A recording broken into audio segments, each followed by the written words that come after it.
One up on wall street, Peter lynch. Options, futures और shorts.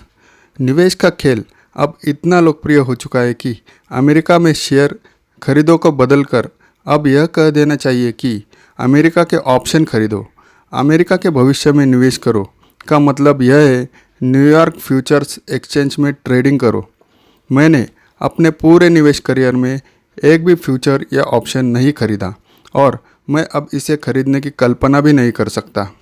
नियमित शेयरों में पैसे कमाना ही मुश्किल है, इसलिए फ्यूचर्स या ऑप्शन में जटिल दांव-पेचों से विचलित होने की कोई ज़रूरत नहीं है, जिनके बारे में मुझे बताया गया है कि जब तक आप पेशेवर ट्रेडर नहीं हो तब तक इनमें जीतना लगभग असंभव है।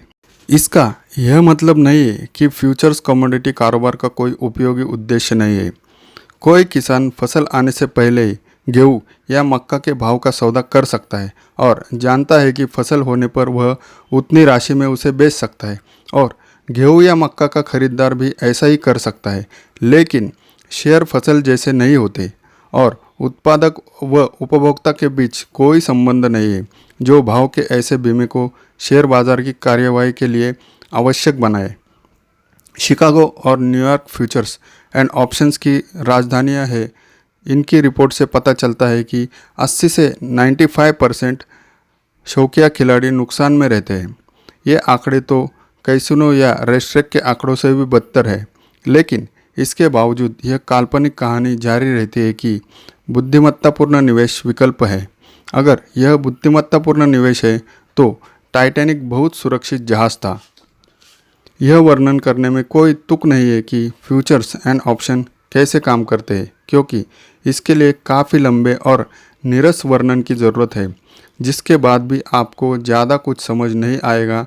इसके बारे में ज़्यादा जानने से आप इसे खरीद सकते हैं, और मैं खुद फ्यूचर्स एंड ऑप्शन को नहीं समझता हूँ। दरअसल मैं ऑप्शंस के बारे में कुछ चीज़ें जानता हूँ। मैं जानता हूँ कि इसमें भारी मुनाफा हो सकता है, जिससे कोई छोटे निवेशक आकर्षित होते हैं, जिन्हें धीरे धीरे अमीर बनने का विचार पसंद नहीं होता। इसके बजाय वो तेज़ी से गरीब होने का विकल्प चुनते हैं। ऐसा इसलिए है क्योंकि ऑप्शन का अनुबंध सिर्फ 1 या 2 महीने तक ही चलता है, और ज़्यादातर शेयरों के विपरीत यह नियमित रूप से शून्य पर ख़त्म होता है, जिसके बाद ऑप्शंस खिलाड़ी को एक और ऑप्शन खरीदना होता है और एक बार फिर अपना 100% पैसा गंवाना होता है। ऐसा लगातार कई बार करेंगे तो आप कर्ज में दलदल में फंस जाएंगे। और उस स्थिति पर विचार करें जब आपको पूरा विश्वास हो कि अचूक कंपनी इंक के साथ कोई बहुत बढ़िया चीज़ होने वाली है, और उस अच्छी खबर से शेयर के भाव बढ़ जाएंगे। शायद आपने टेगामेट, कैंसर के इलाज, आमदनी बढ़ने या कोई अन्य सकारात्मक फंडामेंटल संकेतों में किसी का पता लगा लिया है। आपने आदर्श कंपनी खोज ली है जो रॉयल फ्लश के सबसे करीब वाली चीज़ है। आप अपनी संपत्तियों की जांच करते हैं और आपके बचत खाते में केवल $3000 है। बाकी का निवेश म्यूचुअल फंड में है, जिससे पैसे के गंभीर व्यवसाय को समझने वाला आपका जीवन साथी छूने भी नहीं देगा। आप मकान में विरासत में मिली उन मूल्यवान चीज़ों की तलाश करते हैं जिन्हें आप गिरवी रख सके, लेकिन मिंग कोट में रखे रखे छेद हो चुके हैं। चांदी के बर्तन अच्छी संभावना है, लेकिन चूंकि वीकेंड पर आप डिनर पार्टी दे रहे हैं, इसलिए पत्नी निश्चित रूप से उनकी कमी पर गौर करेंगी। शायद आप कार बेच सकते हैं, लेकिन यह अच्छे मॉडल की नहीं है। लकड़ी की नाव में छेद और कोई भी बुरी पकड़ वाले जंग लगे गोल्फ क्लब नहीं खरीदेगा। इसलिए $3000 ही है जिनका निवेश आप अपनी अचूक कंपनी में कर सकते हैं। इसका मतलब है आप $20 के भाव पर केवल 150 शेयर ही ले पाएंगे। जब आप खुद को दिलासा देने का निर्णय लेते हैं, तभी आपको ऑप्शंस की याद आती है, जिनके उल्लेखनीय लीवरेज के बारे में आपने कहीं नहीं सुना था, और आप अपने ब्रोकर से बात करते हैं जो इस बात की पुष्टि करता है कि अचूक कंपनी में अप्रैल का $20 का कॉल ऑप्शन इस वक्त $1 का है, और अगर शेयर $35 तक जाएगा तो यह $15 का हो सकता है, या $3000 का निवेश करने पर आपको $45,000 मिल सकते हैं। इसलिए आप ऑप्शन खरीदते हैं, फिर हर दिन अखबार खोलते हैं और बेचैनी से शेयर का भाव बढ़ने का इंतज़ार करते हैं। मार्च के बीच तक कोई गतिविधि नहीं होती और आपने $3000 में जो ऑप्शन खरीदे थे अब उनका मूल्य आधा हो गया है। आपके मन में लालच आता है कि उन्हें बेचकर अपना आधा पैसा तो निकाल ले, लेकिन आप उन्हें फिर भी थामे रहते हैं क्योंकि उनके मूल्यहीन होने से पहले अब भी 1 महीने का समय बचा है। लेकिन 1 महीने बाद वो मूल्यहीन हो जाते हैं। जले पर नमक तब छिड़का जाता है जब आपके ऑप्शन के मूल्यहीन होने के कुछ सप्ताह बाद अचूक कंपनी में कमाल की चाल आ जाती है। ना सिर्फ आपने अपना सारा पैसा गंवा दिया, बल्कि आपने ऐसा तब किया जब शेयर के बारे में आपका अनुमान सही था। यह सबसे दुखद त्रासदी है। आपने अपना होमवर्क किया था, लेकिन इसके लिए पुरस्कार मिलने के बजाय आपको पूरे पैसे का नुकसान हुआ। यह समय, धन और योग्यता की भारी बर्बादी है। ऑप्शन के बारे में एक और बुरी चीज़ यह है कि बहुत महंगे होते हैं। वे महंगे नहीं दिखते जब तक कि आपको यह एहसास नहीं होता कि किसी शेयर के ऑप्शन को पूरे साल रखने के लिए आपको उन्हें 4-5 बार खरीदना होता है। आप यह दरअसल समय खरीद रहे हैं और आप जितना ज़्यादा समय खरीदते हैं आपको उतनी ऊंची प्रीमियम देना होता है। हर खरीदारी के साथ ब्रोकर का उदार कमीशन जुड़ा है। ऑप्शन ब्रोकर के लिए अलीबाबा का खजाना है। मुट्ठी भर सक्रिय ऑप्शन ग्राहक हो तो कोई ब्रोकर बेहतरीन आजीविका कमा सकता है। ऑप्शन खरीदने के साथ सबसे बुरी चीज़ यह है कि इसमें आप किसी कंपनी के शेयर के स्वामी नहीं बनते हैं। जब कंपनी विकास करती है और समृद्ध होती है तो सभी शेयरधारकों को लाभ होता है, लेकिन ऑप्शन शून्य पर ख़त्म होने वाली खेल है। बाज़ार में अगर कोई $1 जीतता है तो कोई दूसरा $1 हारता है और केवल चंद लोग ही सारे डॉलर जीतते हैं। जब आप किसी कंपनी का शेयर खरीदते हैं, भले ही यह बहुत खतरनाक हो, तो आप देश के विकास में थोड़ा योगदान दे रहे हैं। शेयर इसलिए होते हैं, पिछली पीढ़ियों में जब छोटी कंपनियों के शेयर के पैसा लगाना खतरनाक माना जाता था, तब कम से कम स्पेकुलेटर्स IBM, मैकडॉनल्ड्स और वॉलमार्ट जैसी कंपनियों को चलाने के लिए पूंजी प्रदान कर रहे थे। अरबों डॉलर के फ्यूचर्स एंड ऑप्शन बाजार में एक भी पैसा किसी सृजनात्मक उपयोग में नहीं लगता है। यह किसी चीज़ को फाइनेंस नहीं करता है, सिवाय कारों, हवाई जहाज़ों और मकानों में, जिन्हें ब्रोकर और मुट्ठी भर विजेता खरीदते हैं। हम यहाँ जो देख रहे हैं वह असावधान से शातिर खिलाड़ी तक पैसों का भारी हस्तांतरण है। इस दिनों इनमें बहुत बातचीत होती है कि फ्यूचर्स एंड ऑप्शन का इस्तेमाल शेयरों में निवेश की रक्षा के लिए पोर्टफोलियो बीमे की तरह करना चाहिए। हमेशा की तरह मेरे कई साथी पेशेवर इन फिसलन भरी जगह पर नीचे की तरफ मार्ग प्रशस्त करते हुए उतरे हैं। संस्थानों में बाजार लुढ़कने की स्थिति में रक्षा के लिए अरबों डॉलर का पोर्टफोलियो बीमा खरीदा है। वे सोचते थे कि पिछली गिरावट में अच्छी तरह सुरक्षित थे, लेकिन पोर्टफोलियो बीमा उनके खिलाफ काम कर गया। बीमा योजना के लिए यह ज़रूरी था कि ज़्यादा फ्यूचर्स खरीदे वक्त वे शेयर बेच दे। इस भारी स्वचालित बिक्री से बाजार नीचे गिर गया, जिससे फ्यूचर्स की ज़्यादा खरीदारी और शेयरों की ज़्यादा बिक्री प्रेरित हुई। अक्टूबर में हुई गिरावट को संभावित कारणों में पोर्टफोलियो बीमा एक मुख्य दोषी था, लेकिन कई संस्थाएं अब भी बीमा खरीद रही है। कुछ व्यक्तिगत निवेशकों ने भी इस विचार को अपना लिया है। विशेषज्ञों की नकल करने से क्या कभी फ़ायदा होता है? उन्होंने गिरावट की स्थिति में अपनी रक्षा के लिए पुट ऑप्शन खरीद लिया है, जिनका मूल्य बाजार गिरने पर बढ़ता है। लेकिन पुट ऑप्शन भी मूल्यहीन होकर एक्सपायर होते हैं और अगर आप लगातार सुरक्षा चाहते हैं तो आपको उन्हें लगातार खरीदना होता है। आप 5 से 10% की गिरावट से अपनी रक्षा करने के लिए हर साल अपनी पूरी निवेश पूंजी 5 से 10% प्रतिशत बर्बाद कर सकते हैं। जिस तरह कोई शराबी बियर का मासूम स्वाद चखकर जिन की बोतल की और दोबारा लौटता है, और उसी तरह शेयर चुनने वाला ऑप्शन में बीमे के रूप में निवेश करता है, वह जल्दी ही बीमा किसी कारण के ऑप्शन खरीदने लगता है और वहाँ से हेज, कॉम्बिनेशन और स्ट्रेडल की राह शुरू हो जाती है।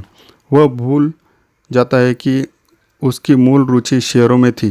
कंपनियों पर शोध करने के बजाय वह मार्केट टाइमर डायरीज पढ़ने और head and shoulders pattern zigzag reversal की चिंता में घंटों लगा देता है। इससे भी बुरी बात, वह अपना सारा पैसा गंवा देता है।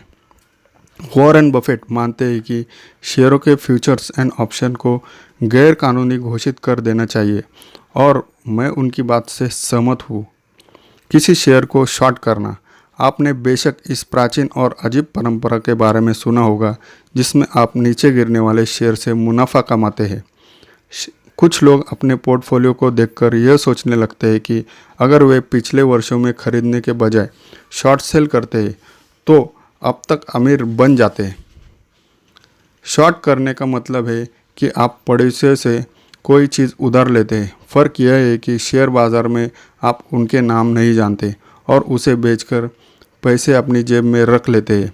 देर सवेर आप वही चीज़ खरीदकर पड़ोसियों को लौटा देते हैं। किसी को कोई दिक्कत नहीं होती। यह चोरी तो नहीं, लेकिन यह दरअसल पड़ोसियों जैसा व्यवहार भी नहीं है। यह एक तरह के आपराधिक इरादे से उधार लेना है। शॉर्ट सेल करने वाला यह उम्मीद करता है कि वह उधार लिए गए सामान को बहुत ऊंचे भाव पर बेचेगा, उसके बाद उस सामान को काफ़ी कम भाव पर खरीद लेगा और इसके बीच के अंतर को मुनाफे के रूप में अपनी जेब में रख लेगा।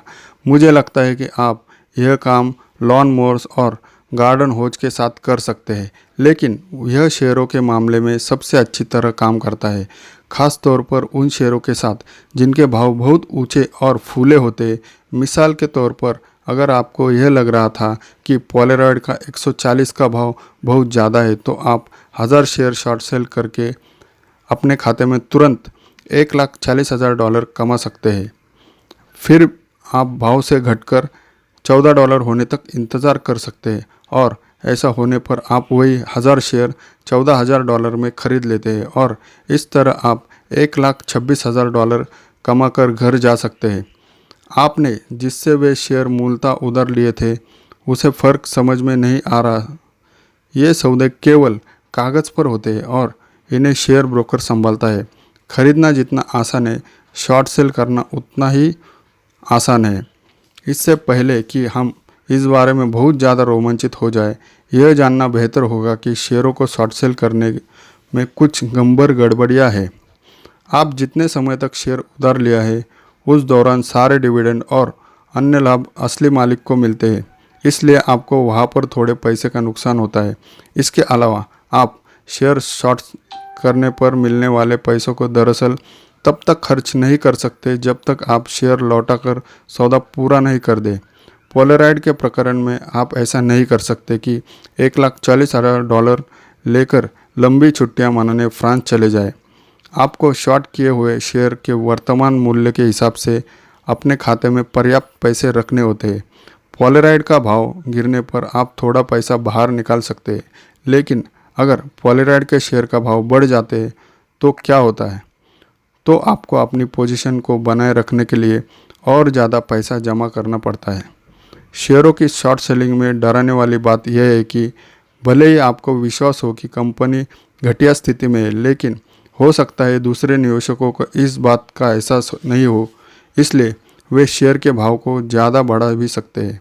हालांकि पोलेरॉयड पहले ही मूर्खतापूर्ण ऊंचाई पर पहुंच चुका था, लेकिन अगर इसका भाव दोगुना यानी $300 हो जाता है तो क्या होता?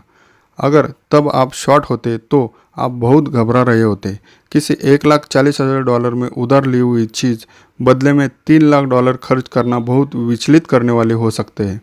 अगर आपके पास अपनी पोजीशन को बनाए रखने के लिए खाते में लाखों डॉलर नहीं है तो हो सकता है कि आप अपने ऑप्शंस भारी नुकसान पर बेचने के लिए मजबूर हो जाए। हम में से कोई भी उस वक्त दहशत से अछूता नहीं है जो किसी शेयर के भाव गिरने पर महसूस होती है, लेकिन वह दहशत इस जानकारी से कम हो जाती है कि कोई भी शेयर शून्य से नीचे नहीं जा सकता। अगर आपने किसी बढ़ने वाले शेयर को शॉर्ट कर दिया तो आपको यह एहसास होने लगता है कि इसे अनंत काल तक ऊपर जाने से रोकने वाली चीज़ नहीं है। कोई शेयर भाव की कोई ऊपरी सीमा नहीं होती। अनंत ही वह जगह है जिस और शॉर्ट किया शेयर हमेशा जाता दिखता है। सफल शॉर्ट सेलर्स की बहुत सारी कहानियां हैं, लेकिन साथ में उन शॉर्ट सेलर्स की डरावनी कहानियां भी हैं जिन्होंने अपने प्रिय घटिया शेयरों को ज़्यादा ऊंचे चढ़ते देखा है और असहाय होकर अतार्किक काम को देखते रहे, जिसकी वजह से वे फुटपाथ पर आ गए। रॉबर्ट विल्सन ऐसे दुर्भाग्यशाली शॉर्ट सेलर थे।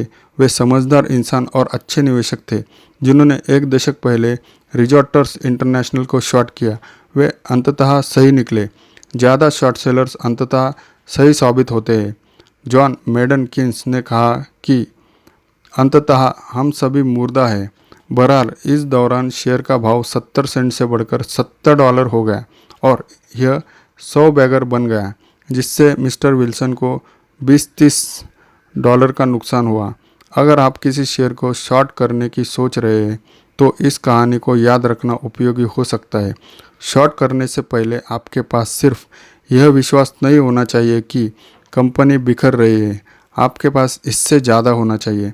अगर शेयर का भाव नीचे नहीं जाए या इससे भी बदतर ऊपर चला जाए तो आपको अपनी स्थिति कायम रखने के लिए धैर्य, साहस और पैसे की ज़रूरत होती है। जिन शेयरों को नीचे जाना चाहिए वे नहीं जाते। इस बात से मुझे कार्टून के वो पात्र याद आते हैं जो चट्टानों से चलते हुए हवा में पहुंच जाते हैं। जब तक वे अपनी स्थिति को नहीं समझते वे हमेशा के लिए वहाँ लटके ही रह सकते हैं। आपका दिन शुभ हो। धन्यवाद।